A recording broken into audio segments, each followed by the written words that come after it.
કૂદકે ને ભૂસકે વધતી વસ્તીને કારણે દુનિયાની કોઈ પણ સત્તા કે મહાસત્તા કેમ ન હોય, પણ આવનારા નજીકના સમયમાં ખેતીને સૌથી વધારે મોભાદાર અને રોજગારી આપતો વ્યવસાય બનતો કોઈ નહીં રોકી શકે. આજના સમયમાં કરોડો રૂપિયાના રોકાણ પછી પણ ધંધા બદલવા પડે છે અથવા તો બંધ થઈ જાય છે. આજે કે ભવિષ્યમાં એક પણ ધંધા કે નોકરીની સલામતીની કોઈ ગેરંટી નથી. તેમ છતાં એની સામે સૌથી સુરક્ષિત વ્યવસાય ખેતી જ હશે. માટે મહેરબાની કરીને જમીન વેચતા જ નહીં.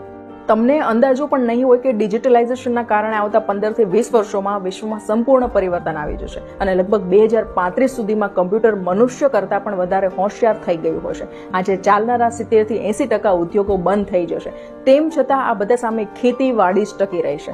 એક ઉદાહરણથી તમને સમજાવું તો 1998માં કોડાક કંપનીમાં 1,70,000 કર્મચારીઓ કામ કરતા હતા અને તેઓ દુનિયાના 85% ફોટો પેપર વેચતા હતા. થોડા જ વર્ષોમાં ડિજિટલ ફોટોગ્રાફીએ તેમને બજારમાંથી બહાર ફેંકી દીધા અને કોડાક દેવાળિયું થઈ ગયું. તેમના બધા જ કર્મચારીઓ રસ્તા પર આવી ગયા અને તેવી જ હાલત નોકિયા કંપનીની પણ થઈ.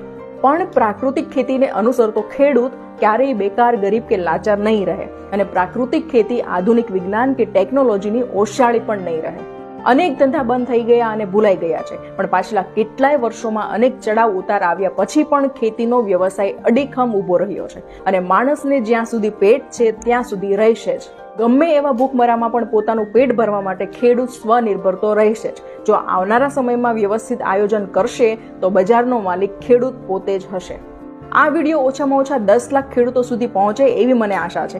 ખેતીવાડી બચાવવા માટે અત્યારે ખૂબ મોટા અભિયાનો પણ ચાલી રહ્યા છે, જેની તમને કલ્પના પણ નહીં હોય. માટે તમે આ વાત લોકો સુધી પહોંચાડજો અને આ અભિયાનમાં ભાગીદાર જરૂરથી બનજો.